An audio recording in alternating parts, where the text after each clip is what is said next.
Good morning students. Biodiversity and conservation, आज हम discuss करेंगे पैटर्न्स ऑफ द बायोडाइवर्सिटी का species area relationship curve. Species area relationship जो process है, species की रिचनेस एरिया के साथ क्या रिलेशन रखती है, इसको हम स्टडी करेंगे, इसको हम डिस्कस करेंगे, जो पैटर्न्स ऑफ बायोडाइवर्सिटी में काउंट होता है। क्लियर? तो देखिए, patterns of biodiversity, here the patterns to investigate the biodiversity। और इसमें एक आपने पढ़ लिया है, जो बायोडाइवर्सिटी को इन्वेस्टिगेट करने के लिए एक जो पैटर्न है वो आपने पढ़ लिया है, जो लैटिट्यूडिनल ग्रेडियंट था। और अब आपको यहां डिस्कस करना है, तो देखिए मेंशन कर देता हूं मैं। फर्स्ट आपने पढ़ा लैटिट्यूडिनल ग्रेडियंट, और इसमें आपने कंक्लूड किया इक्वेटर से पोल्स की तरफ बायोडाइवर्सिटी डिक्रीज होती है। क्लियर? ट्रॉपिक्स जो हैं उनमें मैक्सिमम डाइवर्सिटी है, टेम्परेट और पोलर रीजन्स में रेस्पेक्टिवली डाइवर्सिटी डिक्रीज होती चली जाती है। अब आपको पढ़ना है स्पीसीज रिचनेस, ठीक है, एरिया रिलेशनशिप। अब जो स्पीसीज की रिचनेस है उसका एरिया के साथ क्या रिलेशनशिप है, इसको आपको स्टूडेंट्स स्टडी करना है, इसको आपको डिस्कस करना है। और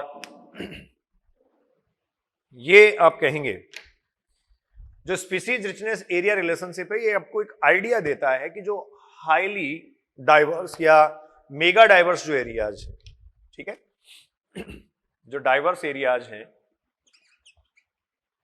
डाइवर्स एरियाज और diversity rich regions, diversity rich regions जो स्टूडेंट्स हैं, डाइवर्स एरिया और डाइवर्सिटी रिच रीजन्स जो हैं, इनमें किस तरीके से जो स्पीसीज की रिचनेस है वो एरिया बढ़ने के साथ साथ बढ़ती है। तो डाइवर्सिटी रिच रीजन्स जो हैं, इनमें आप ये कहेंगे relationship in between species and exploring या explored area, ये आप इसके थ्रू ऑब्जर्व कर सकते हैं। जो एरिया एक्सप्लोर किया गया है, उस एक्सप्लोर्ड एरिया का स्पीसीज के साथ क्या रिलेशनशिप है, इसको आप स्टूडेंट्स क्या कर सकते हैं, एक्सप्लोर कर सकते हैं, ऑब्जर्व कर सकते हैं एक्सप्लोर्ड एरिया के साथ। स्पीसीज एरिया रिलेशनशिप ऑब्जर्व, और आप कहेंगे proposed by Alexander von Humboldt, Alexander von Humboldt. Alexander von Humboldt जो थे, इन्होंने स्पीसीज एरिया रिलेशनशिप जो है ये इसको स्टैब्लिश किया। और आप स्टूडेंट्स एक बात ध्यान रखें कि अलेक्जेंडर वॉन हम्बल्ट ने जो रिलेशनशिप स्टैब्लिश किया था, while observing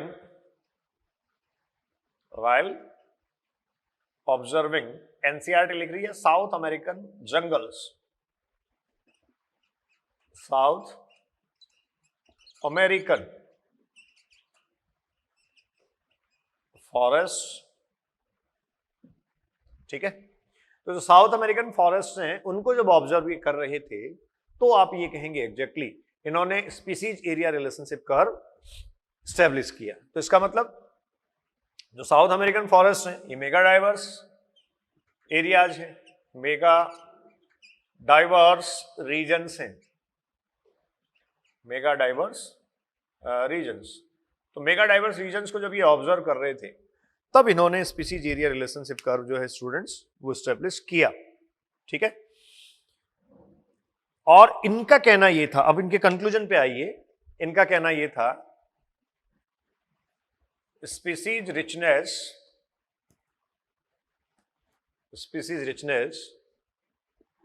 इज इंक्रीज या increases with exploring areas, with exploring area but up to a limit, up to a limit. तो इनका कहना ये था, नोट करते जाएं, पॉइंट टू पॉइंट हम चल रहे हैं इसमें।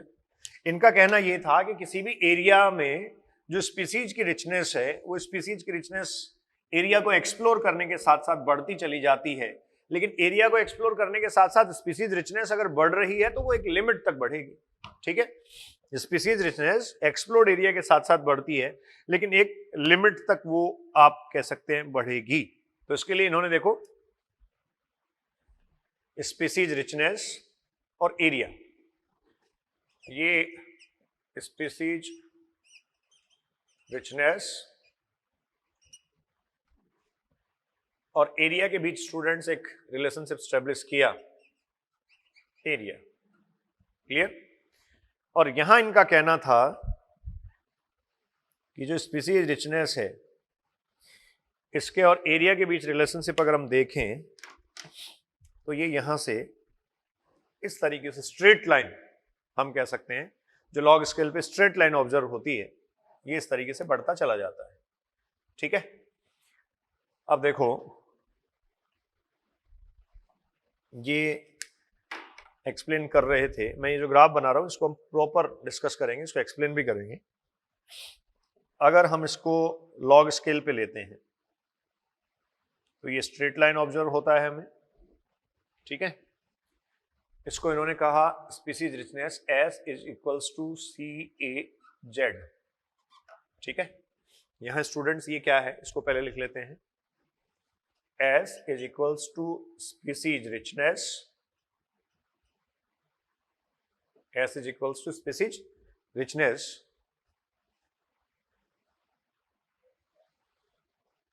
A जो है वो आप ये कहेंगे एरिया है। ठीक है, C इंटरसेप्ट,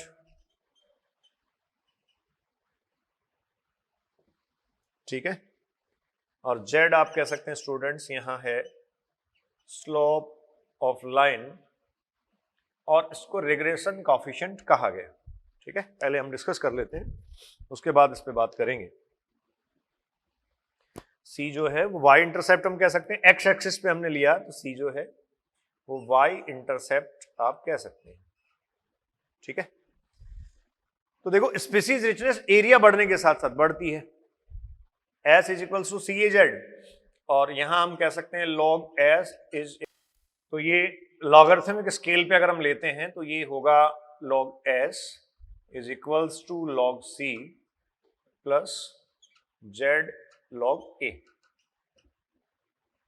ठीक है,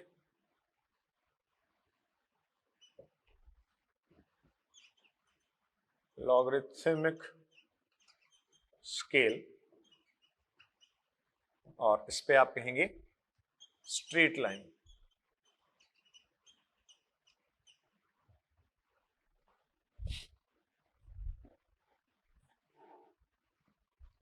ठीक है, पहले एक्सप्लेन कर लेते हैं।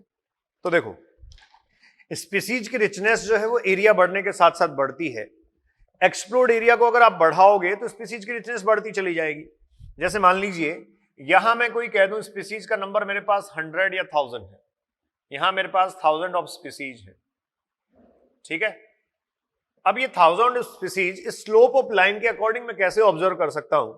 1000 ऑफ स्पीसीज को ऑब्जर्व करने के लिए स्टूडेंट्स ये जो मैंने लाइन यहां बना रखी है इसके अकॉर्डिंग देखिए मुझे इतना एरिया एक्सप्लोर करना पड़ा। इस लाइन को थोड़ा सा और मैं बढ़ा रहा हूं, इसका मतलब मुझे कितना एरिया एक्सप्लोर करना पड़ा, ये दिस वन, ये इतना एरिया मुझे एक्सप्लोर करना पड़ा। ठीक है, 1000 ऑफ स्पीसीज को ऑब्जर्व करने के लिए मुझे इतना एरिया एक्सप्लोर करना पड़ा। अब ये जो स्लोप ऑफ लाइन है, मतलब ये जो स्ट्रेट लाइन आप देख रहे हैं जो लॉगरिथमिक स्केल पे हम ले रहे हैं, और हम ये कह रहे हैं कि जनरली एरिया बढ़ाने के साथ साथ स्पीसीज की रिचनेस बढ़ती है, तो ये बात तो ठीक है, एक लिमिट तक बढ़ती है। यहां स्पीसीज रिचनेस और एरिया रिलेशनशिप कर्व को रिप्रेजेंट करने वाला जो स्लोप, जो स्ट्रेट लाइन है, इसका स्लोप जो है वो कैसे डायवर्सिटी के पैटर्न्स को बताता है, इसको आप देखिए। अगर ये स्लोप ऑफ लाइन ऐसे हो जाता है, लेस स्टीपर, और ये स्लोप ऑफ लाइन स्टूडेंट्स ऐसे हो जाता है, ये हुआ मच स्टीपर। तो अब आप देखिए इसके लेस स्टीपर और मच स्टीपर होने में, इसके लेस स्टीपर और मच स्टीपर होने में आपको कंपैरेटिवली कम एरिया जो है वो ऑब्जर्व करना पड़ा, कह सकता हूं ऐसा मैं। स्लोप ऑफ लाइन है वो आपने कहा लेस स्टीपर हुआ, स्लोप ऑफ लाइन आपने कहा मच स्टीपर हुआ। तो जो slope of line less steeper और मच स्टीपर हो रहा है, थीटा जो है वैल्यू यहां ले लें। अब ये slope of line less steeper जैसे ही हुआ, आप अब देखिए जो एक्सप्लोरिंग एरिया है या 100 of species, sorry 1000 of species को ऑब्जर्व करने के लिए यहां एरिया या एक्सप्लोरिंग एरिया जो है वो बढ़ गया है। 1000 ऑफ स्पीसीज को ऑब्जर्व करने के लिए इतना एरिया जो है वो एक्सप्लोर करना पड़ेगा। पढ़ा?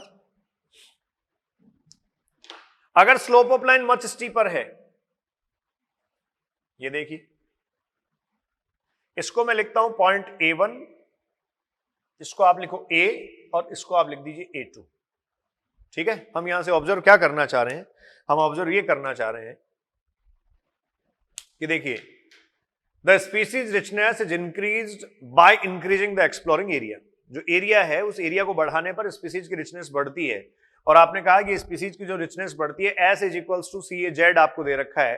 तो फर्स्ट आपको वैल्यू यहां दे दिया, ये था S is equals to C A Z. Students इस बात को समझिए आप, जो एरिया है स्पीसीज रिचनेस जो है और एरिया के बीच रिलेशनशिप दे रखा है और इसकी डिपेंडेंसी देखो किस पर है, जेड पर है। और जेड क्या है, स्लोप ऑफ लाइन। क्लियर है?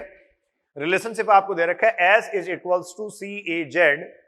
एस जो है वो आप ये कह रहे हैं स्पीसीज रिचनेस है, सी जो है वो वाई इंटरसेप्ट पे वैल्यू आप देख रहे हैं, ए जो है वो एरिया है और जेड जो है उस पे ए की डिपेंडेंसी या फिर स्पीसीज रिचनेस और एरिया के बीच का जो रिलेशनशिप है उसकी डिपेंडेंसी जेड पे है। तो आप ये कह सकते हैं जेड स्लोप ऑफ लाइन है। अब ये स्लोप ऑफ लाइन देखो इनिशियली हमने कहा ये था, ठीक है, मेरे हाथ की तरफ आप देखें, ये स्लोप ऑफ लाइन इनिशियली ये था। This slope of line is less steeper, this slope of line is more steeper. अब जितना इसकी स्टीपनेस बढ़ती है, जितनी ये रेखा सीधी खड़ी होती चली जाती है, उतना ही आप ये कहेंगे स्पीसीज डाइवर्सिटी बढ़ जाती है। लाइन को रेखा कहते हैं हिंदी में, अंग्रेजी वालों। दिस स्लोप ऑफ लाइन, रेखा का ढाल बढ़ जाएगा, कम हो जाएगा। ठीक है, जितना आप ये कहेंगे स्लोप ऑफ लाइन जो है वो कम होगा, मतलब मच स्टीपनेस ये शो करेगी। जितनी ज्यादा स्टीपनेस आप ये कह सकते हैं ये शो करेगी, उतना ही यहां डाइवर्सिटी के बढ़ने की पॉसिबिलिटी है। और इसको मैं डिटेक्ट कर चुका हूं। देखिए मुझे 1000 ऑफ स्पीसीज डिटेक्ट करनी थी। एक रेफरेंस मेरे पास ऐसा है जिसमें एरिया मैंने A1 डिटेक्ट किया, एक रेफरेंस मेरे पास ऐसा है जिसमें मुझे एरिया A डिटेक्ट करना पड़ा, और एक रेफरेंस मेरे पास ऐसा है जिसमें मुझे एरिया A2 डिटेक्ट करना पड़ा। सबसे कम किसमें किया? A1 में, जिसमें स्लोप ऑफ लाइन क्या था? Most steeped. यहां ये सबसे ज्यादा सीधी खड़ी थी। और स्लोप आया तो आप ये कहेंगे एरिया आपको A ऑब्जर्व करना पड़ा। आपने और इसकी आप ये कह सकते हैं लेस स्टीप कर दिया इसको, या लीस्ट स्टीप्ड ये है, इस केस में आपको एरिया और बढ़ाना पड़ा।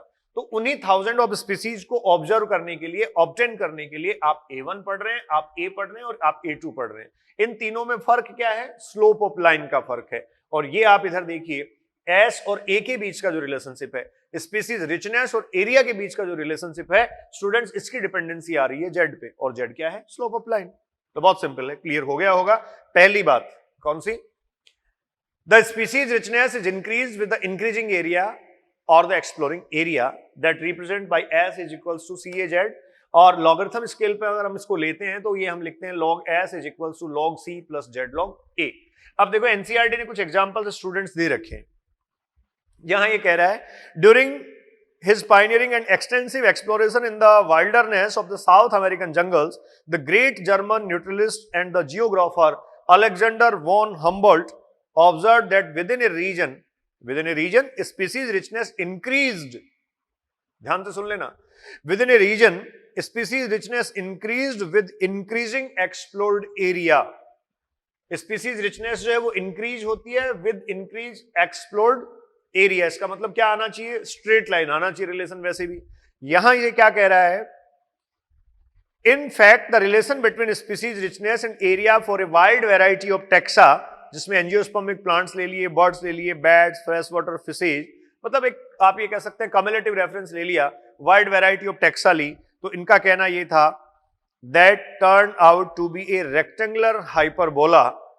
और ये रेक्टेंगुलर हाइपरबोला इसको कह रहा है, जबकि रेक्टेंगुलर हाइपरबोला तो नहीं है ये रेक्टेंगुलर हाइपरबोला इसको कह रहा है, इस स्लोप को, सॉरी इसको, दिस वन। अब ऐसा क्यों कह रहा है इसको भी मैं आगे एक्सप्लेन करूंगा। आप ये कहेंगे स्पीसीज की जो रिचनेस है वो एरिया के साथ या एक्सप्लोरिंग एरिया के साथ बढ़ती है, और इसने कहा कि जब एक वाइड वैरायटी ऑफ टेक्सा आप ऑब्जर्व कर रहे हैं, इसके लिए लिखा है with wide variety of taxa, wide variety of taxa, relationship क्या स्टैब्लिश होता है, इसका कहना है रिलेशनशिप स्टैब्लिश होता है रेक्टेंगुलर हाइपरबोला, रेक्टेंगुलर हाइपरबोला। ठीक है, ये स्टूडेंट्स आप कहेंगे रेक्टेंगुलर हाइपरबोला एक रिलेशनशिप यहां स्टैब्लिश होता है। अब इसके बाद वो कह रहा है, आगे इसको डिस्कस करेंगे हम, आपको अगर डाउट है, डेफिनेटली डाउट होना भी चाहिए, this is not the rectangular hyperbola. फिर उसके बाद ये कह रहा है on A logarithmic scale the relationship is a straight line described by the equation, जिसको हमने कहा log s is equals to log c plus z log a। Clear है? यहां आपको कह रहा है ecologists have discovered that the value of z lies in the range of 0.1 to 0.2 regardless of the taxonomic groups of the region, whether it is the plants in Britain, birds in California or mollusk in New York State. The slope of regression line is amazingly similar. Ecologist का एक estimation दे रखा है, और वो estimation क्या है, देखो यहां कहा गया, अलग से मैं यहां लिख रहा हूं, जो स्लोप ऑफ लाइन है, इस स्लोप ऑफ लाइन की वैल्यूज हमें कुछ दे रखी हैं, z is equals to 0.1 to 0.2। Students एक वैल्यू तो आपके पास ये है, जो एक वैल्यू है वो आपके पास ये है, 0.1 से 0.2 ऑब्जर्व होता है, और वो कह रहा है अमेजिंगली ये सिमिलर आता है, चाहे आप ब्रिटेन में प्लांट्स को ऑब्जर्व करिए, कैलिफोर्निया में बर्ड्स को ऑब्जर्व करिए, और न्यूयॉर्क में मॉलस्क्स को ऑब्जर्व करिए, अलग अलग टेक्सा जो है उनको भी अगर आप स्टडी करते हैं, पढ़ते हैं, तो अमेजिंगली ये सिमिलर आता है। अमेजिंगली सिमिलर आने का मतलब 0.1 से 0.2 जो है वो जेड का वैल्यू लाई करता है, और वो उस फैक्ट के अकॉर्डिंग ही है कि जैसे जैसे आप एक्सप्लोर्ड एरिया इंक्रीज करेंगे, स्पीसीज की डाइवर्सिटी स्टूडेंट्स वहां से क्या हो जाएगी, इंक्रीज। ठीक है, तो स्लोप ऑफ लाइन के लिए पहली एक कंडीशन आपको दे रखी है ये ए। स्लोप ऑफ लाइन के लिए दूसरी कंडीशन बी पे मैं आ रहा हूं, इसमें स्टूडेंट्स आपको कह रहा है but if you analyse the species area relationship among very large areas like entire continent, पूरे कॉन्टिनेंट को जब आप डिस्कस करते हैं, entire continent, you will find that the slope of line to be much steeper, z value in range of 0.6 to 1.2। तो z का value बढ़ जाता है 0.62, ये कह रहा है 1.2। ठीक है, और स्लोप ऑफ लाइन क्या हो गया स्टूडेंट्स, यहां मच स्टीपर। ठीक है, सॉरी। और इसके बाद एक और फैक्ट आपको दे रखा है, स्पीसीज एरिया रिलेशनशिप कर्व आप पढ़ रहे हैं, एक और फैक्ट आपको दे रखा है स्लोप ऑफ लाइन को लेके सी, उसको आप समझिए। उसमें कह रहा है कि जैसे ट्रॉपिकल रेन फॉरेस्ट में मान लीजिए हम ऑब्जर्व कर रहे हैं, और फ्रुक्टिवोर्स या फ्रूट ईटिंग बर्ड्स को हम ऑब्जर्व कर रहे हैं, तो आप जानते हैं ट्रॉपिकल रेन फॉरेस्ट में ज्यादा डाइवर्सिटी होती है, तो वहां जो कह रहा है वो कि स्लोप ऑफ लाइन और जो जेड का वैल्यू है वो और भी स्टीपनेस शो करेगा। फिर कह रहा है for example for frugivores, fruit eating birds and mammals in the tropical forest of different continents, the slope is found to be 1.15. What do steeper slope means in this context? तो फिर कह रहा है सी, एक कंडीशन और हम देख लेते हैं, जेड का जो वैल्यू है वो 1.15, fruit eating birds and mammals. Fruit eating birds and mammals in tropics या ट्रॉपिकल रेन फॉरेस्ट में स्टूडेंट्स ये कह रहा है, अगर आप ऑब्जर्व करेंगे तो ऐसा कुछ आपको दिखाई देगा। तो देखो जेड का वैल्यू 0.1 से 0.2 था। जैसे मैं इसको मान लूं, ये जो ए है इस पे मैं मान लूं कि जेड का वैल्यू 0.1 से 0.2 है, तो यहां जो बाकी के दो डेटा मुझे दिए गए हैं 0.6 से 1.2 मच स्टीपर और 1.15 उससे भी ज्यादा स्टीपर। तो देखो अगर मैं इस ए को या जो स्लोप ऑफ लाइन ये मैं ऑब्जर्व कर रहा हूं, इसको अगर मैं जेड का वैल्यू 0.1 से 0.2 मान लूं, जो कॉमन है वो कह रहा है कि आप ब्रिटेन के प्लांट्स पढ़िए, कैलिफोर्निया जो है उसमें आप बर्ड्स को पढ़िए, या फिर आप न्यूयॉर्क में मॉलस्क्स पढ़िए, किसी भी टेक्सा को पढ़िए, अमेजिंगली सिमिलर आता है। इसका मतलब एरिया बढ़ने के साथ साथ स्पीसीज की रिचनेस बढ़ती है और मुझे इस रेफरेंस में जाना है, तो जेड का वैल्यू यहां वो कह रहा है द स्लोप ऑफ लाइन और Z value is amazingly similar 0.1 to 0.2। लेकिन जैसे ही मैं एंटायर कॉन्टिनेंट के रेफरेंस में जाता हूं, तो स्टूडेंट्स आप ये कह सकते हैं ये जो वैल्यू है वो और बढ़ जाती है। और एक स्पेसिफिक एग्जांपल आपको दे रखा है। इसका मतलब मैं बी और सी के लिए अगर लाइन यहां ड्रॉ करूं, स्ट्रेट लाइन ड्रॉ करूं, तो डेफिनेटली बी और सी के लिए स्ट्रेट लाइन ड्रॉ करनी है अगर मुझे, तो वो आप ये कह सकते हैं और स्टीपनेस शो करेंगी, मच स्टीपर। ठीक है, ये जो लाइन इधर आप देख रहे हैं जिसमें मुझे कम एरिया ऑब्जर्व करना पड़ा, उतनी ही स्पीसीज को यहां डाइवर्सिटी के फॉर्म में ऑब्टेन करने के लिए आप ये कह सकते हैं बी और सी के केस में भी वैल्यू और बढ़ जाएगा। वो जो लाइन है वो और इधर शिफ्ट होती चली जाएगी, इस एक्सिस की तरफ शिफ्ट होती चली जाएगी। ठीक है, तो यहां इसको हाइपरबोला जो है, रेक्टेंगुलर हाइपरबोला कहे जाने का रीजन क्या है? दो बातें क्लियर कीजिए, दो बातें स्टूडेंट्स आपको यहां से क्लियर करनी है। ठीक है, और इसको हम इस तरीके से कर सकते हैं।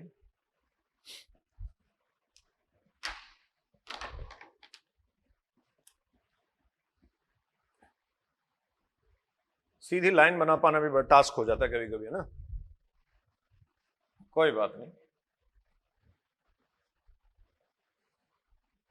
ये तो और ही तगड़ा बन गया। चलो जैसा भी है,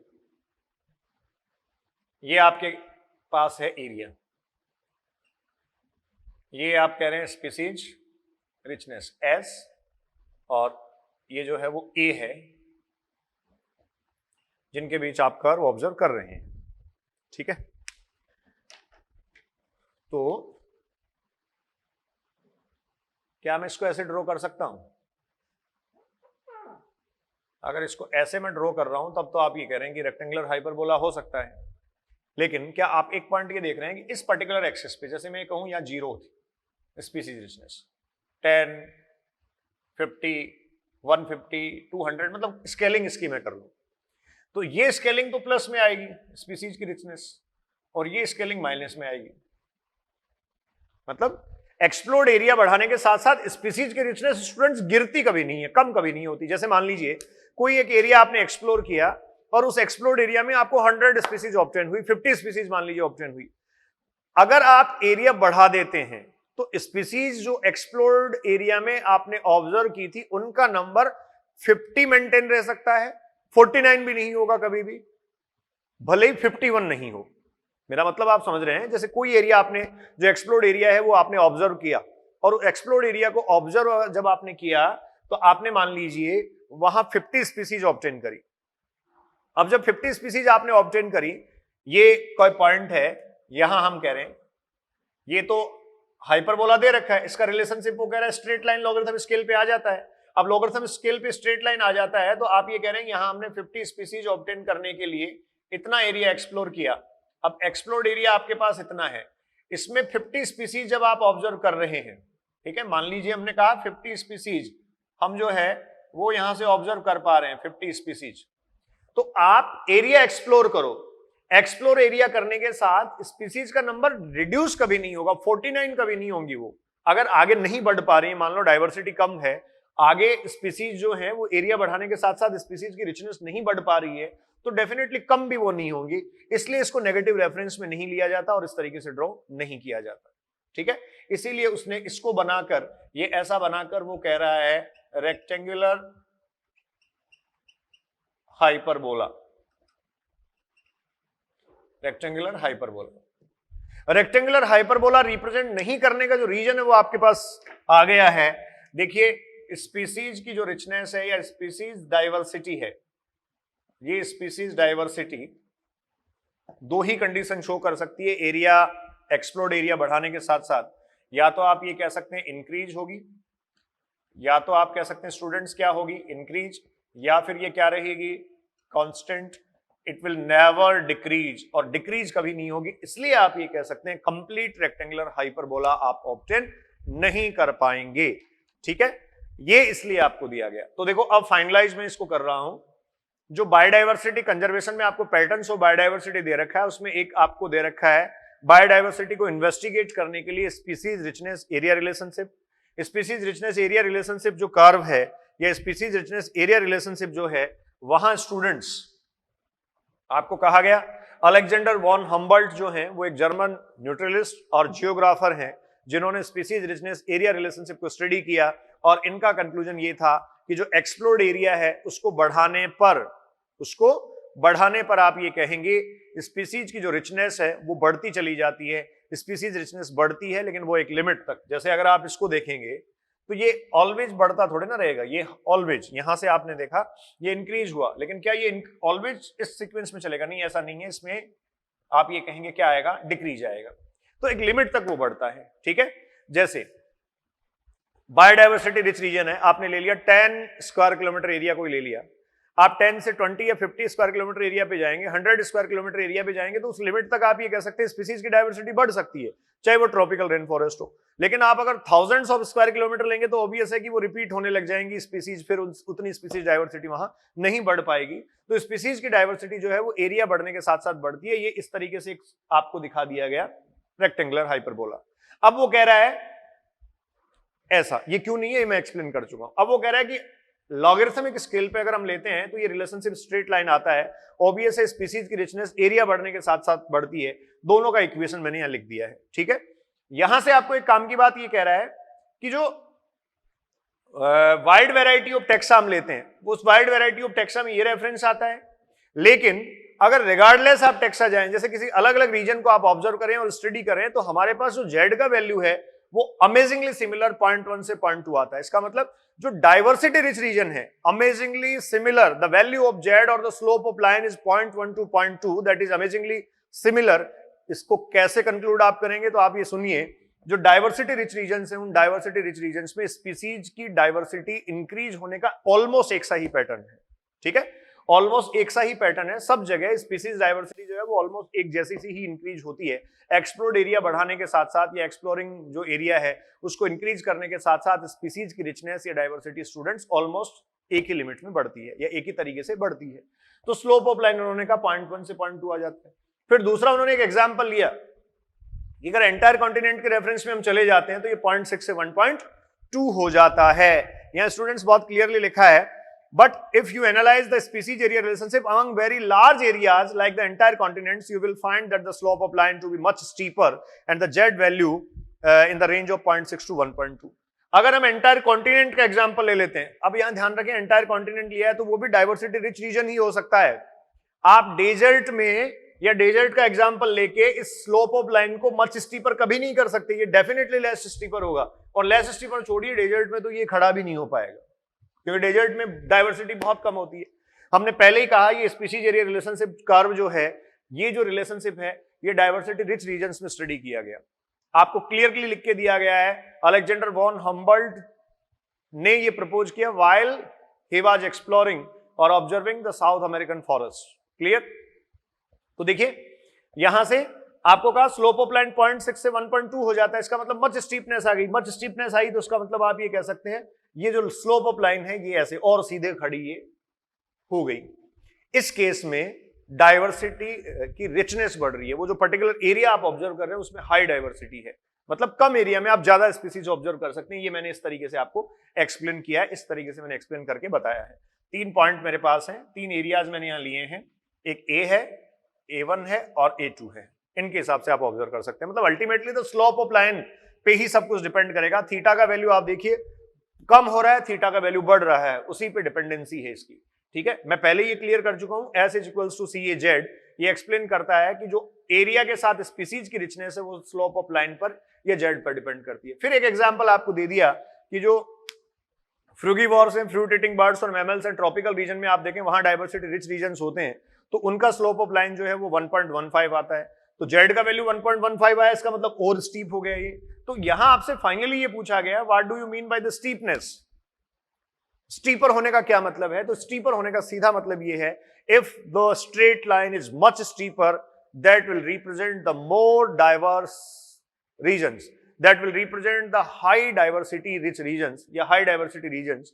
अबंडेंस जो डाइवर्सिटी का है वो रिप्रेजेंट वो करेगी। मच स्टीपर इधर शिफ्ट हो रहा है, लेस स्टीपर इधर शिफ्ट हो रहा है। जितना स्टीपनेस कम होती जा रही है उतना ही आप ये कहेंगे डाइवर्सिटी जो है वो स्टूडेंट्स यहां डिक्रीज होती चली जा रही है। क्लियर? तो ये स्पीसीज एरिया रिलेशनशिप कर्व था जिसपे आपको एक्सप्लेनेशन जो दे रखी है एनसीईआरटी में वो सारी मैंने क्लियर कर दी है। क्लियर?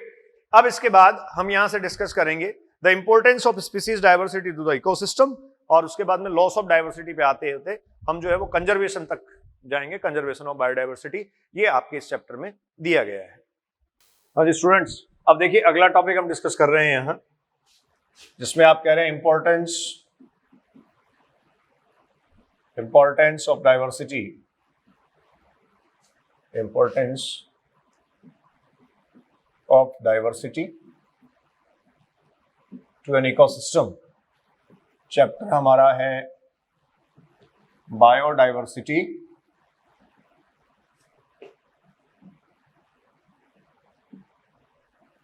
एंड कंजर्वेशन एंड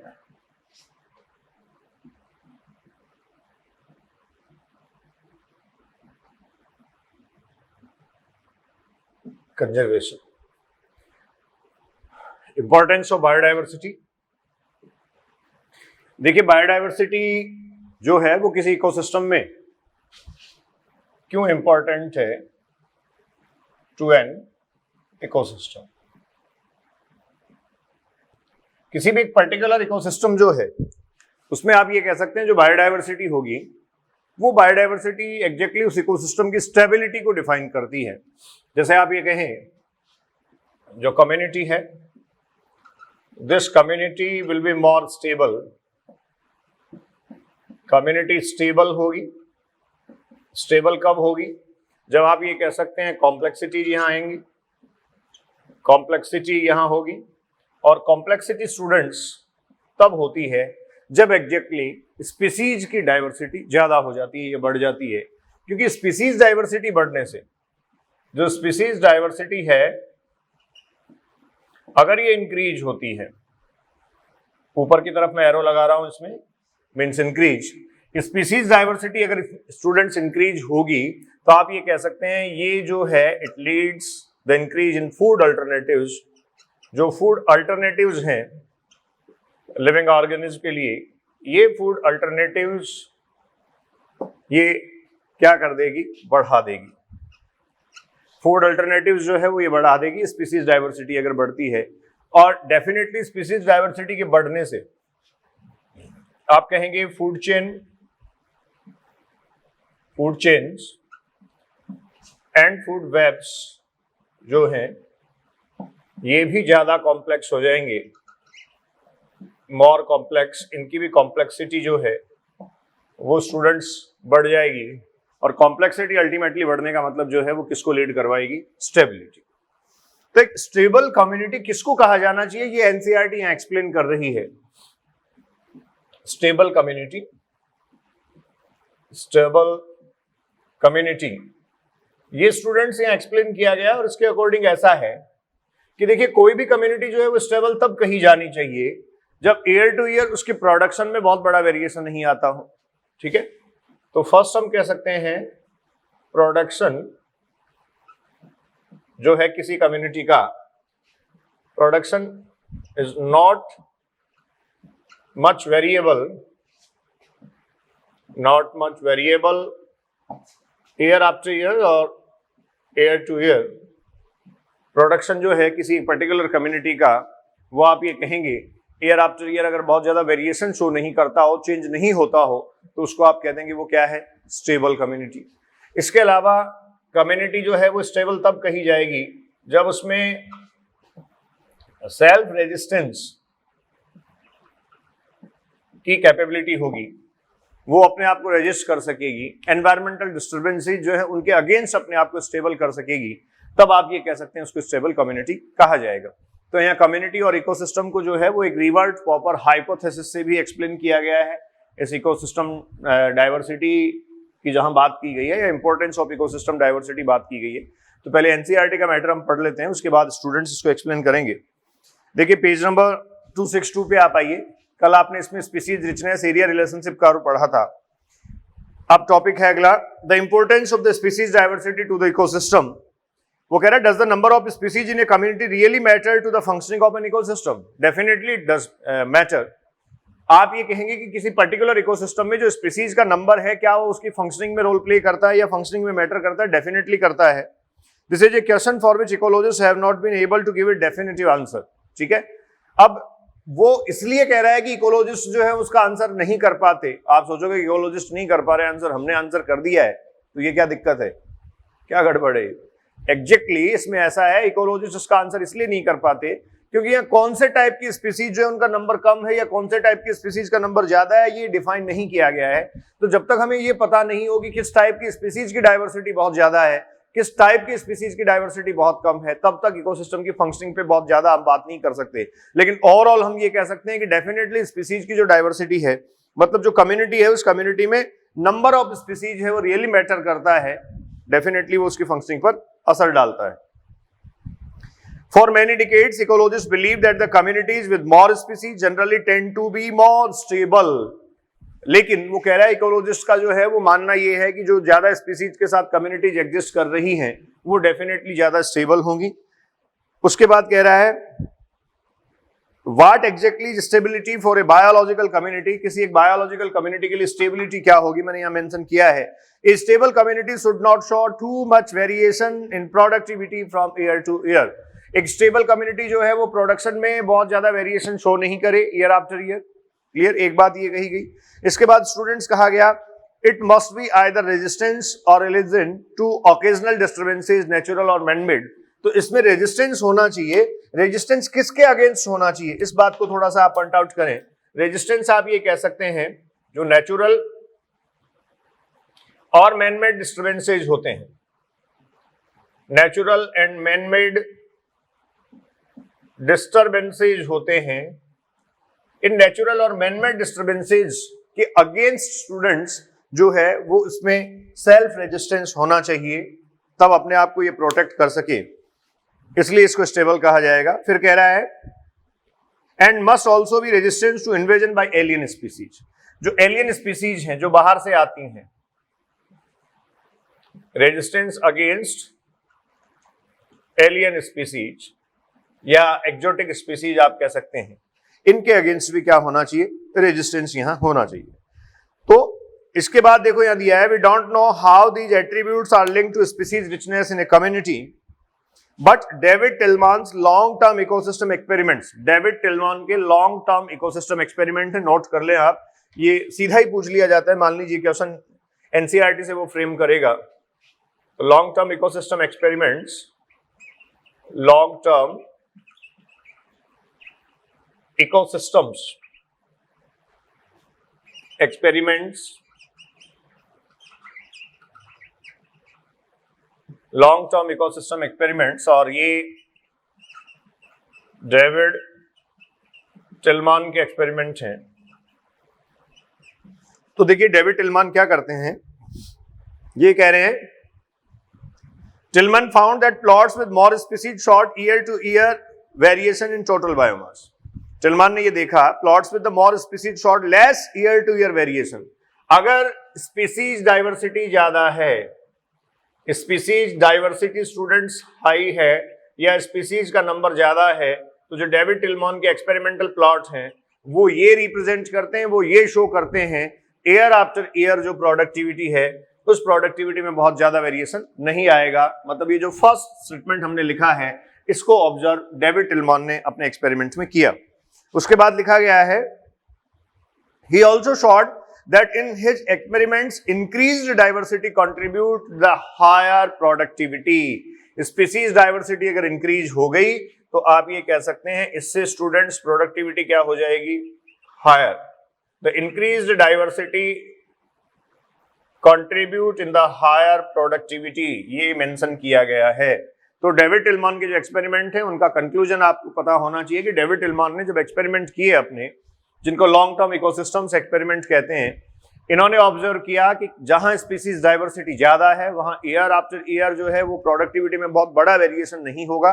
और दूसरी इंपॉर्टेंट बात इन्होंने ये भी ऑब्जर्व किया कि अगर स्पीसीज डाइवर्सिटी बढ़ती है तो प्रोडक्टिविटी जो है वो स्टूडेंट्स इंक्रीज हो जाएगी.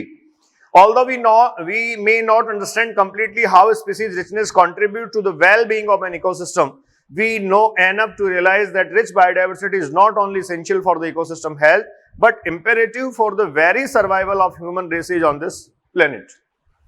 किसी एक इकोसिस्टम में, वो कह रहा है, देखिए स्टेटमेंट को मैं फिर से पढ़ रहा हूं, अंडरस्टैंडिंग वाली बातें यहाँ लिखी हैं.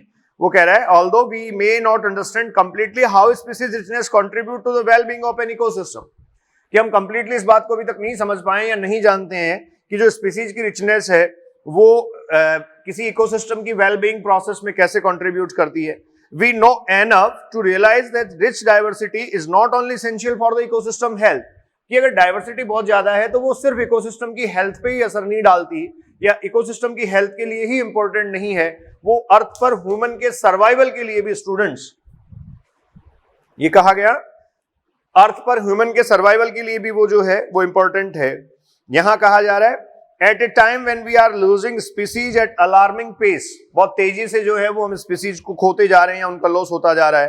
One might ask does it really matter to us if few species become extinct, क्या ये वास्तव में हमारे लिए मैटर करेगा कि कुछ स्पीसीज जो है वो एक्सटिंक्ट हो जाए या चली जाए? डेफिनेटली करेगा, लेकिन वहां स्पीसीज का टाइप आपको देखना है कि कौन सी स्पीसीज हैं जिन पे डायरेक्ट डिपेंडेंसी आपकी है. अगर डायरेक्ट डिपेंडेंसी स्पीसीज पे है तो डेफिनेटली उसका इंपैक्ट बहुत बड़ा आने वाला है, और अगर इनडायरेक्ट आप कहेंगे डिपेंडेंसी है तो डेफिनेटली इंपैक्ट लेट आएगा. तो ये कह रहा है would western Ghat ecosystem be less functional if one of its tree frog species is lost forever. अगर ट्री फ्रॉग स्पीसीज वेस्टर्न घाट के जो इकोसिस्टम्स हैं वहां से हमेशा के लिए खत्म कर दी जाए या एक्सटिंक्ट हो जाए तो क्या वेस्टर्न घाट इकोसिस्टम पे असर पड़ेगा? डेफिनेटली असर पड़ना चाहिए और पड़ेगा. ठीक है, जो ट्री ड्वेलिंग आप ये कह सकते हैं फ्रॉग, ये लिखा जा रहा है. फिर कह रहा है how is our quality of life affected if say instead of 20,000 we have only 15,000 species of ants on earth. देखिए हमारी जो क्वालिटी ऑफ लाइफ है वो कैसे अफेक्ट होगी. तो ये जो आंट्स और ये कह रहा है इनका बेसिकली प्लांट पॉलिनेशन में कंट्रीब्यूशन होता है. तो वैसे तो अगर देखा जाए तो 20,000 की जगह 15,000 चींटियां अगर हैं तो कोई बड़ा असर नहीं पड़ना चाहिए, लेकिन फिर भी आप ये कह सकते हैं ओवरऑल जो इकोसिस्टम की वेल्थ है उस पर असर पड़ेगा, और उस पर असर पड़ेगा तो डेफिनेटली हम जो है वो भी डायरेक्टली अफेक्ट होते हैं. अब ये जो क्वेश्चंस हैं, इन क्वेश्चंस का कोई बहुत सीधा सपाट या फिर परफेक्ट इंक्लूजन हम नहीं बना सकते, लेकिन एक ओवरऑल आप ये कह सकते हैं जो प्रिडिक्शन है वो हम यहाँ ले सकते हैं. There are no direct answer to such naive questions, but we can develop a proper perceptive through an analogy. The Revert-Popper hypothesis. ये स्टूडेंट्स एक और पॉइंट है इसमें नोट करने वाला जो आपके काम आ सकता है. तो अगला ध्यान रखें आप, Revert-Popper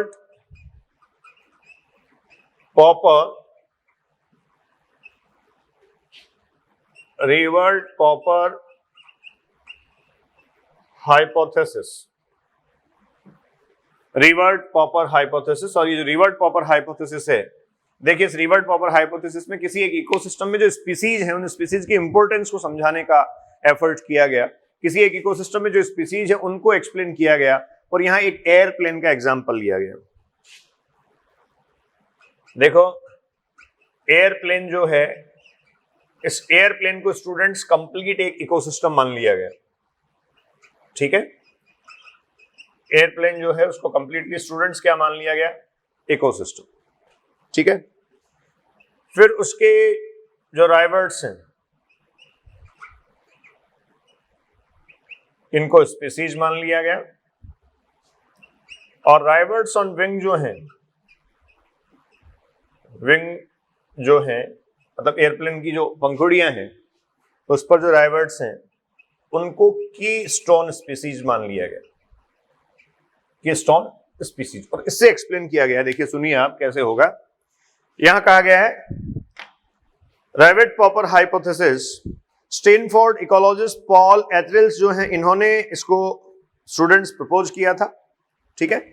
अब पॉल एनरिच जो है उनके अकॉर्डिंग राइवेट-पॉपर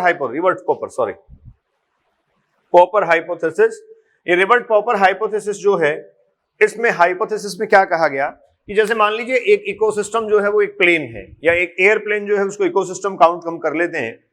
अब एयरप्लेन इकोसिस्टम है, अगर आप उसकी सेफ लैंडिंग करवाना चाहते हैं या उसकी सेफ लैंडिंग चाहते हैं तो उसके अंदर आप जब बैठे हैं तो सीट्स हैं या विंडो है या डिफरेंट टाइप ऑफ, और आप ये कह सकते हैं इंटरनल जो उसके अंदर जो आप कहेंगे एपरेटस हैं या फिर जो एक्सेसरीज हैं, उनके राइवर्ट्स जैसे स्क्रू वगैरह और ये सब जो हैं, वो अगर आप वहां से रिमूव कर देते हैं, जैसे जनरली करते हैं ना आप बसों में यात्रा करते समय, जनरल टेंडेंसी है भारतीयों की, ठीक है ना, किसी तरीके से उस पर लिख देंगे, काट देंगे, फाड़ देंगे, जो भी है, तो सरकारी संपत्ति को नुकसान पहुंचाना फितरत में होता है हमारे, ठीक है।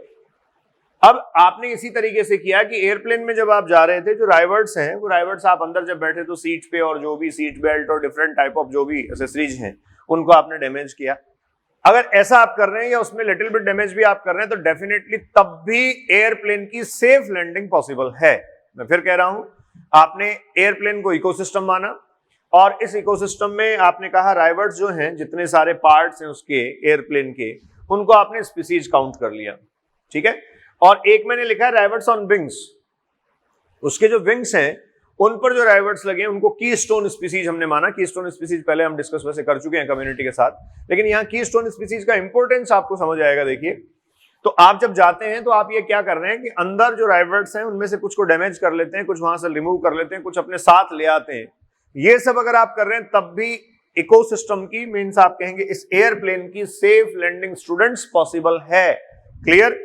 लेकिन अगर आप राइवर्ट्स ऑन विंग्स जो है उनमें से किसी एक को हटा देते हैं, दो को हटा देते हैं, रिमूव कर देते हैं, जो पंखुड़ियां हैं उनके किसी राइवर्ट को अगर आप हटा देते हैं तो ऑब्वियस है ऐसा करने पर उस एयरप्लेन की सेफ लैंडिंग पॉसिबल नहीं होगी, ठीक है।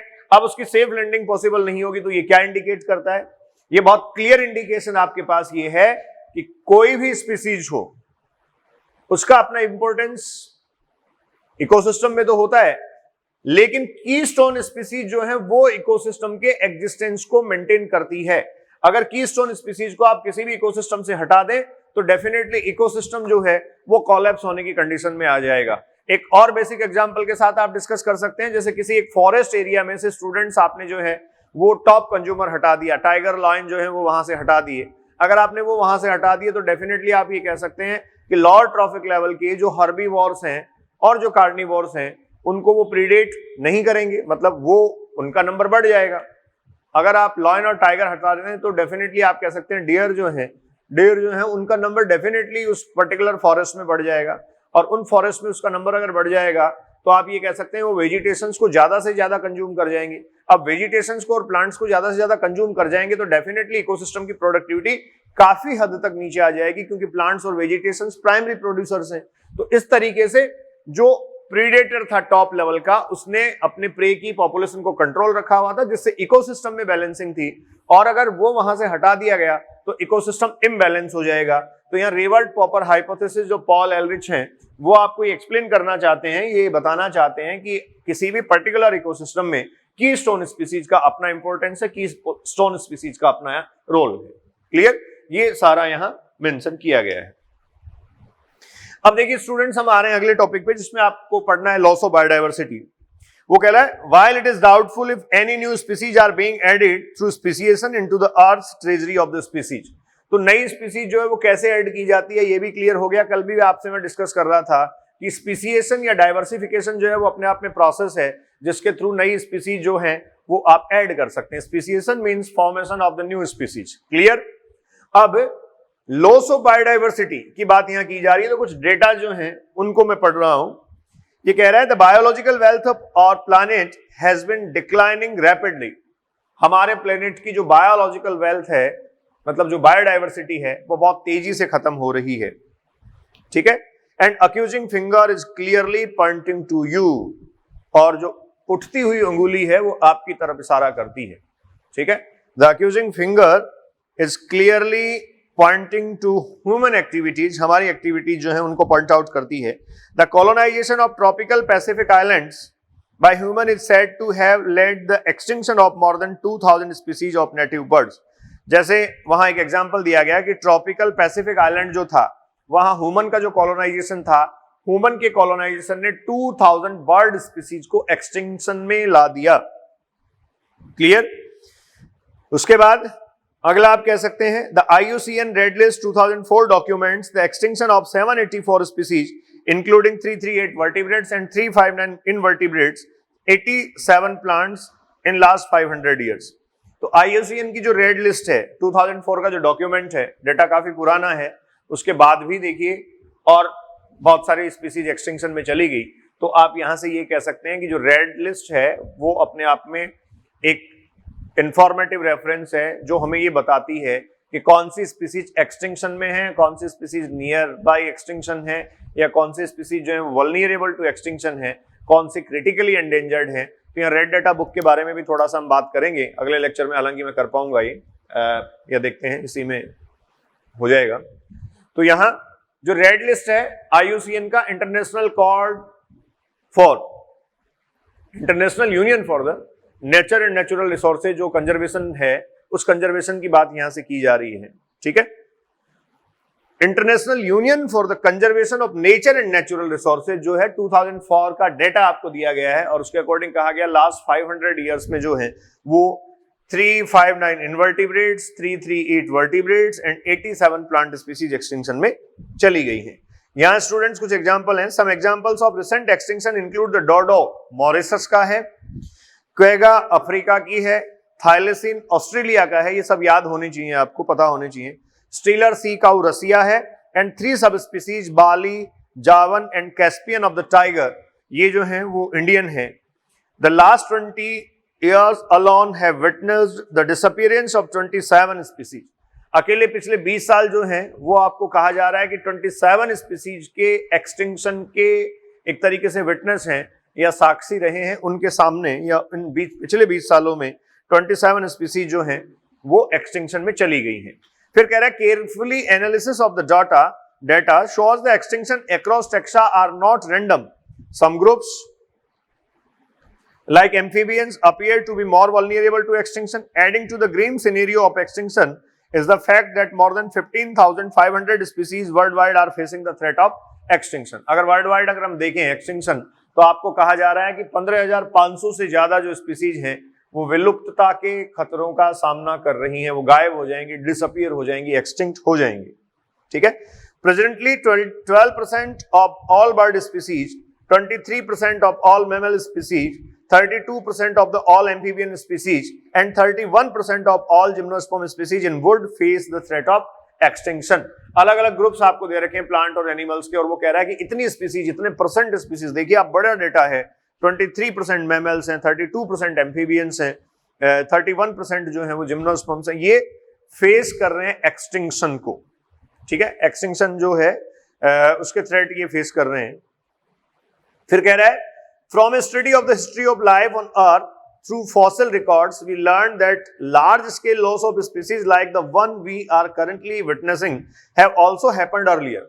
तो ऐसा है कि जब हम फॉसिल रिकॉर्ड को स्टडी करते हैं तो ये क्लियर होता है कि ये देखिए एक्सटिंक्शन ऐसा नहीं है कि अभी से शुरू हुआ है, ये एक्सटिंक्शन जो है वो पहले भी हो चुके हैं। तो एक्सटिंक्शन जो है उसके 6th एपिसोड को स्टूडेंट्स यहां से डिस्कस किया गया है। तो वो कहना चाह रहा है during the long period more than 3 billion years since the origin and diversification of life on earth there were 5 episodes of mass extinction of species। तो अब तक वो कह रहा है कि 5 एपिसोड ऑफ एक्सटिंक्शन जो है वो पहले कंप्लीट हो चुके हैं, ठीक है। Now we are witnessing the 6th episode of the extinction. हम 6ठे एपिसोड को देख रहे हैं, ये हमारे सामने हो रहा है। लेकिन एक इंपॉर्टेंट बात ये है कि ये जो 6th एपिसोड है, the difference in the rates, ठीक है, the differences in the rates, the current species extinction rates are estimated to be 100 to 1000 times faster।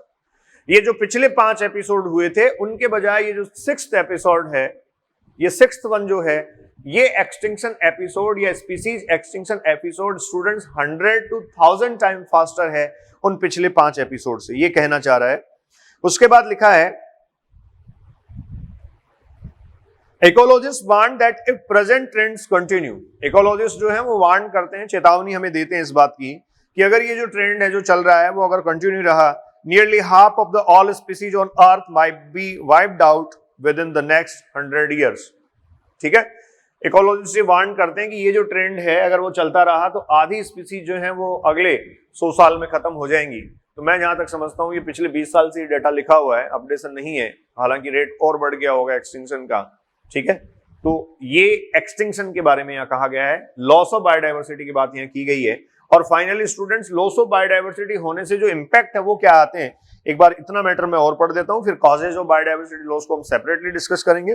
ठीक है, इसको मैं पढ़ देता हूं और इससे फिर हम जो है वो कंक्लूड करते हैं। तो ये कह रहा है in general the loss of biodiversity in region में lead to the decline in the plant production. Obvious है, बायोडाइवर्सिटी लॉस होगा तो प्लांट प्रोडक्शन कम हो जाएगा। Lowered resistance to the environmental disturbances such as drought, increased variability in certain ecosystems such as plant productivity, water use and pest and disease cycle। तो definitely जो functioning है ecosystem की उस पर सीधा असर पड़ेगा, ये स्टेटमेंट ये एक्सप्लेन कर रहा है। तो यहां से ये जो लॉस ऑफ बायोडाइवर्सिटी है इसको टॉपिक को मैं लिख के एक्सप्लेन कर देता हूं और रेड डेटा बुक के बारे में थोड़ी सी बात यहां कर लेते हैं क्योंकि लॉस ऑफ बायोडाइवर्सिटी में ही आपको ये डिस्कस करना है। देखिए IUCN जो है, international union for the conservation of nature and natural resources, IUCN का एक रेफरेंस बुक है जिसको आप रेड बुक कह रहे हैं, रेड डेटा बुक कह रहे हैं। रेड डेटा बुक में जो स्पीसीज एक्सटिंक्शन में है, जो स्पीसीज वल्नरेबल टू एक्सटिंक्शन है, जो स्पीसीज आप ये कह सकते हैं facing the threat of extinction है, उन सब स्पीसीज को का जो डेटा है वो मेंशन किया जाता है जिससे उनको प्रोटेक्शन मिले। और प्रोटेक्शन से स्टूडेंट्स आप कहेंगे वो जो हैं वो क्या कर सकें, उनको प्रोटेक्शन मिले और प्रोटेक्शन से वो अपना सर्वाइवल मेंटेन कर सकें या उनको बचाया जा सके, उनका कंजर्वेशन किया जा सके। तो एक तरीके से रेड डेटा बुक जो है उसके डेटा या उसकी इंफॉर्मेशन जो है वो कंजर्वेशन में हेल्प करती है, स्पीसीज के कंजर्वेशन में। तो देखिए सबसे पहले आप यहाँ कह रहे हैं लॉस ऑफ बायोडाइवर्सिटी, टॉपिक आपका है लॉस ऑफ बायोडाइवर्सिटी। ठीक है, मेंशन करें आप। लॉस ऑफ बायोडाइवर्सिटी में बेसिकली स्पीसीज का डिसअपीयरेंस या एक्सटिंक्शन जो है उसको डिस्कस किया गया है। ठीक है, एक्सटिंक्शन और डिसअपीयरेंस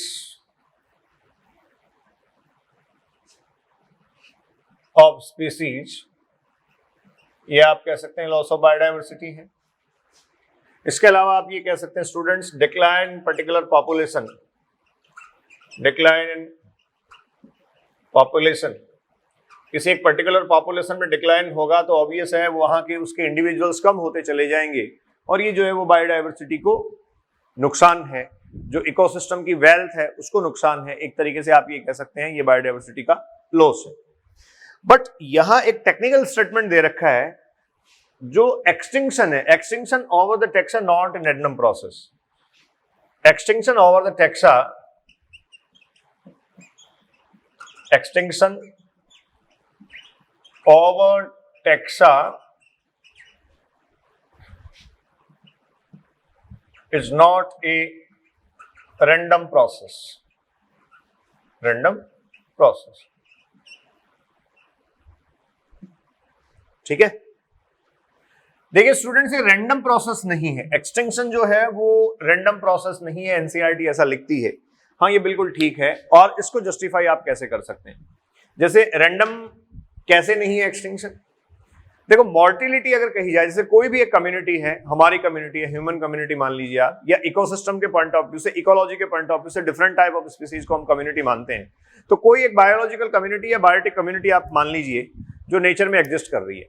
अब उस बायोलॉजिकल कम्युनिटी या बायोटिक कम्युनिटी जो है, उस बायोटिक कम्युनिटी के इंडिविजुअल्स की मॉर्टिलिटी रैंडम होती है। आप ये देखते हैं ह्यूमन पॉपुलेशन में ऐसा है हमारे यहाँ 0 से लेकर 100 या 120 जो भी हैं, जो भी एज है उसके इंडिविजुअल्स कभी भी डेड हो जाते हैं।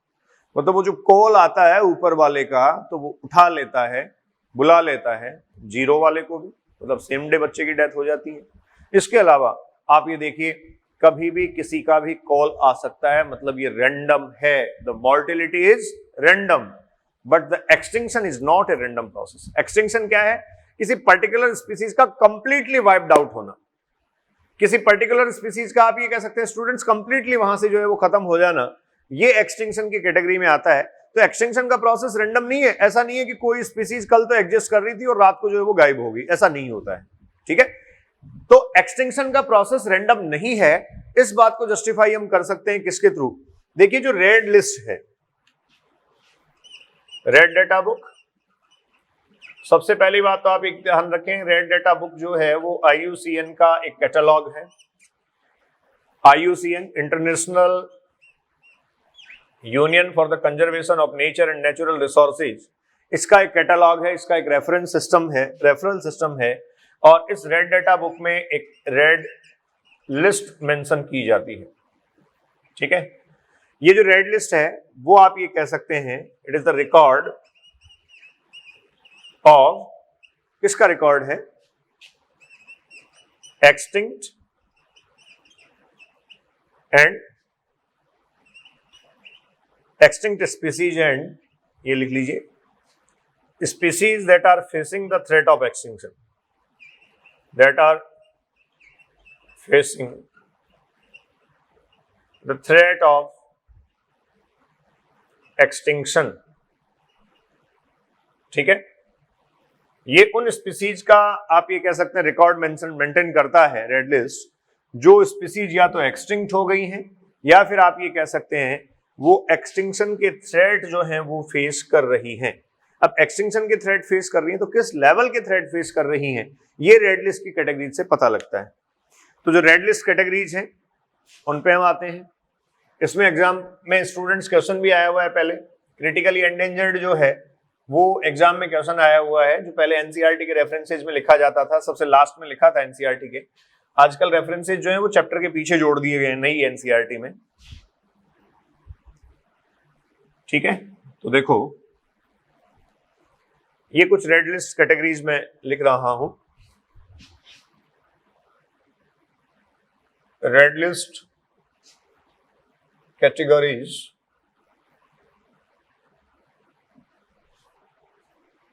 इसमें आप कह सकते हैं सबसे पहले एक्सटिंक्ट, इसका मतलब चला गया है, फाइनली चला गया है, कोई ऑप्शन नहीं है आपके पास। सेकंड एक्सटिंक्शन इन वाइल्ड,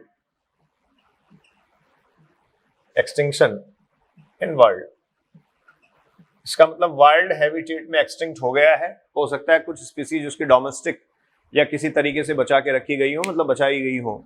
जैसे आप कह सकते हैं मान लो टॉर्टोइज जो है वो वाइल्ड हैबिटेट में एक्सटिंक्ट हो गया, इसका मतलब नेचुरल हैबिटेट थी जो थी उनमें बेसिकली एक्सटिंक्ट हो गया, लेकिन कुछ जो है उन लोगों ने अपने घर में कछुए पाल रखे हों, ऐसा पॉसिबल है।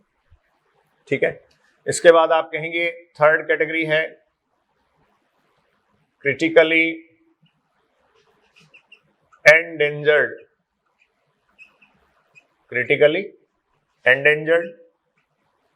उसके बाद आप कहेंगे एंडेंजर्ड, उसके बाद स्टूडेंट्स आप कहेंगे vulnerable to extinction, vulnerable to extinction. उसके बाद स्टूडेंट्स आप कहेंगे फेसिंग लॉ रिस्क, उसके बाद स्टूडेंट्स आप कहेंगे डेटा डेफिसिट,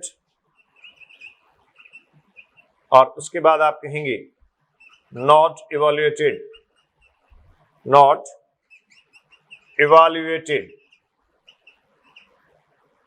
ये स्टूडेंट्स 8 कैटेगरीज हैं। रेड लिस्ट कैटेगरी जो है 8 कैटेगरीज हैं। हमारे काम की इनमें ये 4 जरूर है, 5 समझ लीजिए, 5, वैसे 4 ही आप कहेंगे ना। ये क्यों नहीं? क्योंकि ये तो जा चुका है, कंजर्वेशन के पॉइंट ऑफ व्यू से, जब कंजर्वेशनल स्ट्रेटेजी हम डिस्कस करेंगे आगे, उस कंजर्वेशनल स्ट्रेटेजी के पॉइंट ऑफ व्यू से ये 4 इंपॉर्टेंट है आपके लिए। एक्सटिंक्ट, इसका मतलब कंप्लीटली डिसअपियर हो गया। एक्सटिंक्ट इन वाइल्ड या एक्सटिंक्शन इन वाइल्ड, एक्सटिंक्ट ही लिख लीजिए इसको, एक्सटिंक्ट इन वाइल्ड, इसका मतलब स्टूडेंट्स आप ये कह सकते हैं नेचुरल हैबिटेट जो है, नेचुरल हैबिटेट जो है वहां से कंप्लीटली क्या हो गया है, डिसअपियर, नेचुरल हैबिटेट से डिसअपियर हो गया है। क्रिटिकली एंडेंजर्ड, इसका मतलब स्टूडेंट्स आप ये कह सकते हैं कि बहुत high risk, facing extremely high risk of extinction. इसके लिए मैं मेंशन कर सकता हूं, देखो क्रिटिकली एंडेंजर्ड के लिए मैं मेंशन कर सकता हूं facing extremely high risk of extinction, high risk of extinction. ठीक है, यहां स्टूडेंट्स लिखा गया है facing extremely high risk of extinction. तो देखो एक तो मैं कंडीशन यहां लिख देता हूं, और इसका इंपैक्ट क्या आएगा, तो क्रिटिकली एंडेंजर्ड जो स्पीसीज है विल एक्सटिंक्ट, अगर इसको प्रोटेक्शन नहीं दिया गया इन इमीडिएट फ्यूचर।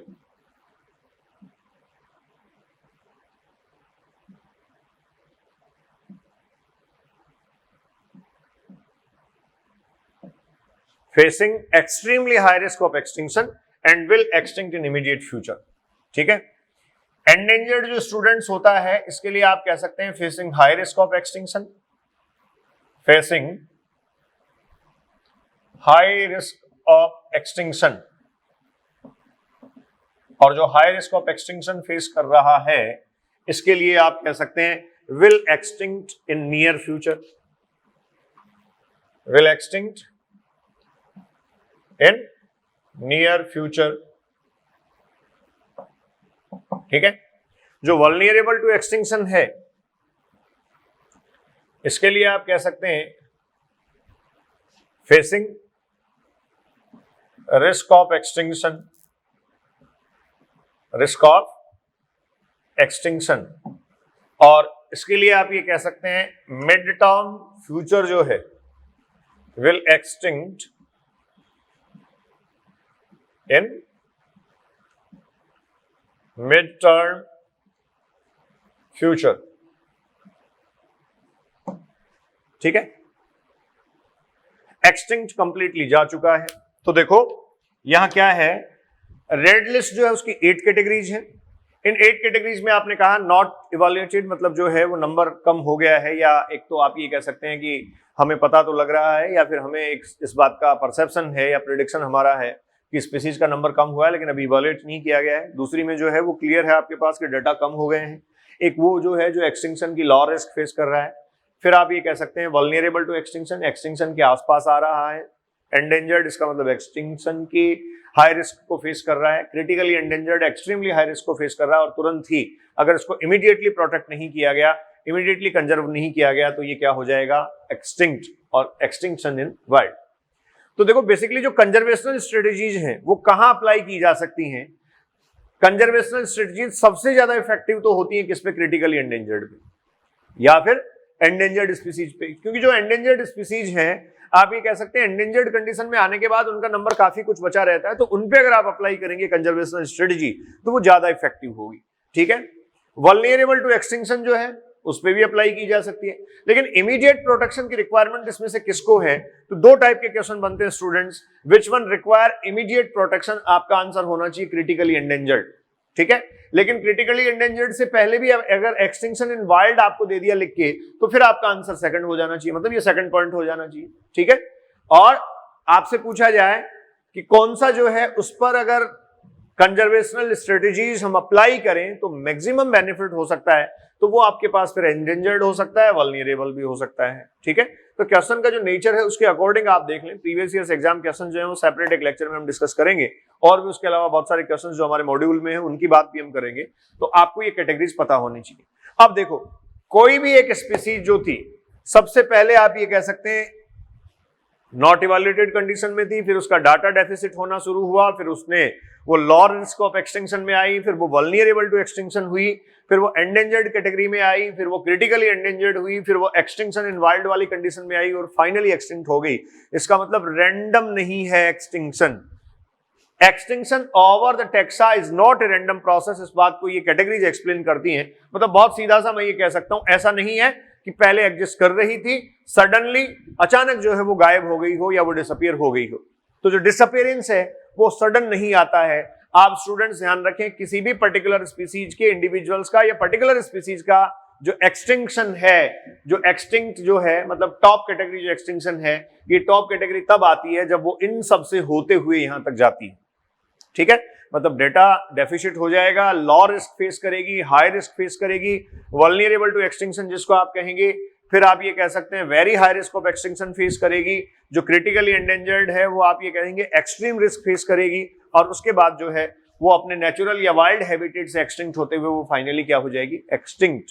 ठीक है, तो इस तरीके से ये जो कैटेगरीज हैं ये परफेक्टली एविडेंस है आपके पास that the extinction over the taxa is not a random process. अगर क्रिटिकली एंडेंजर्ड है तो इमीडिएटली वो आप ये कह सकते हैं क्या होने वाली है, एक्सटिंक्ट होने वाली है, उसको इमीडिएट प्रोटेक्शन की रिक्वायरमेंट है, उसको तुरंत बचाने की जरूरत है। This endangered will extinct in near future, आने वाले टाइम में, निकट भविष्य में इसके विलुप्त होने की संभावनाएं हैं। ठीक है, इसलिए इस पर भी कंजर्वेशन स्ट्रेटजीज और प्रैक्टिसेज जो है वो अप्लाई की जा सकती हैं और ज्यादा अच्छी अप्लाई हो सकती हैं। जो क्रिटिकली एंडेंजर्ड है उसको इमीडिएट प्रोटेक्शन की रिक्वायरमेंट है। तो ये एक तरीके से आपके पास जो लॉस ऑफ बायोडायवर्सिटी में आपको दे रखा है, उस लॉस ऑफ बायोडायवर्सिटी में वो कह रहा है extinction over the taxa is not a random process, उसको मैंने एक्सप्लेन कर दिया है। उसके बाद जो एक्सटिंक्शन के एपिसोड्स स्टूडेंट्स दे रखे थे वो मैंने वहां से पढ़ के आपको बता दिया है। और फाइनली आपको एक पॉइंट मेंशन करना है जिसमें वो बायोडायवर्सिटी लॉस के जो इंपैक्ट्स हैं उनको डिस्कस कर रहा है। और बायोडायवर्सिटी लॉस के जो इंपैक्ट है उसमें उसने मेंशन किया है, फर्स्ट आप कह सकते हैं decline in the plant production. अगर आप ये कहेंगे लॉस ऑफ बायोडायवर्सिटी जो है उसके इंपैक्ट क्या है, मैं इधर लिख रहा हूं impact of the loss of biodiversity, impact of loss of biodiversity, loss of biodiversity.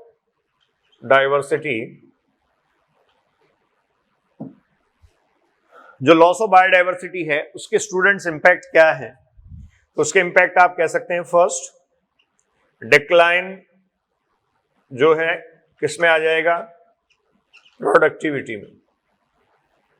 और ऑब्वियस है प्राइमरी प्रोड्यूसर या प्रोडक्टिविटी बनाने वाले जो हैं वो प्लांट्स ही होते हैं। प्राइमरी प्रोडक्टिविटी या प्लांट्स की जो प्रोडक्टिविटी उसमें डिक्लाइन आ जाएगा। इसके अलावा आप कहेंगे इकोसिस्टम या कम्युनिटी का जो रेजिस्टेंस है, ये रेजिस्टेंस जो है स्टूडेंट्स ये भी क्या हो जाएगा, लॉअर। मतलब वो जो है वो environmental disturbances, man made disturbances और ये जो भी इंटरप्शंस हैं उनको उतना स्ट्रांगली आप ये कह सकते हैं काउंटर स्टूडेंट्स नहीं कर पाएगी। और उसके बाद आप ये कहेंगे फाइनली इकोसिस्टम में वेरिएबिलिटीज इंक्रीज हो जाएंगी, इंक्रीज वेरिएबिलिटी, इंक्रीज वेरिएबिलिटी। और वेरिएबिलिटी इंक्रीज होने का मतलब एग्जैक्टली ये हुआ कि यहां इकोसिस्टम जो है वो लेस स्टेबल हो जाएगा। इकोसिस्टम में जो डिजीज साइकिल है, पैथोजन साइक्लिंग है, पेस्ट साइक्लिंग है, ये सब डोमिनेंट होने की पॉसिबिलिटी है। वाटर साइकिल के इरेगुलर होने की पॉसिबिलिटी है। और वाटर साइकिल इरेगुलर होने का मतलब आप समझ रहे हैं रेनफॉल पैटर्न जो है उस पर डेफिनेटली असर पड़ेगा। तो वेरिएबिलिटी जो इंक्रीज होती हैं वो different type of biotic interactions जो इकोसिस्टम की हैं, increased variability in ecosystem. Ecosystem और मेंशन कर देता हूं, इन इकोसिस्टम, ये सब पॉइंट्स लिखे हैं एनसीईआरटी में वैसे, ठीक है। और इंक्रीज वेरिएबिलिटी इकोसिस्टम की स्टेबिलिटी को स्टूडेंट्स कम कर देगी। क्लियर। तो देखिए ये लेक्चर नंबर 1 to 9 में हमारे पास था लॉस ऑफ बायोडायवर्सिटी, अभी हमने डिस्कस किया। उससे पहले हमने importance of the species diversity in ecosystem discuss किया है। और उससे पहले हमने यहाँ बात की थी species richness area relationship curve जो exactly pattern of the biodiversity explain करता है। अब स्टूडेंट्स नेक्स्ट लेक्चर 130 में हम यहाँ बात करेंगे, डिस्कस करेंगे causes of the loss of biodiversity. 4 points दे रखे हैं, एग्जाम में कई बार उनसे क्वेश्चन आया है, क्वेश्चन आता रहा है। और finally conservation, conservational strategies and practices and why we should conserve the biodiversity, enjoy the ecology, we will discuss that next topic, next lecture. Thank you.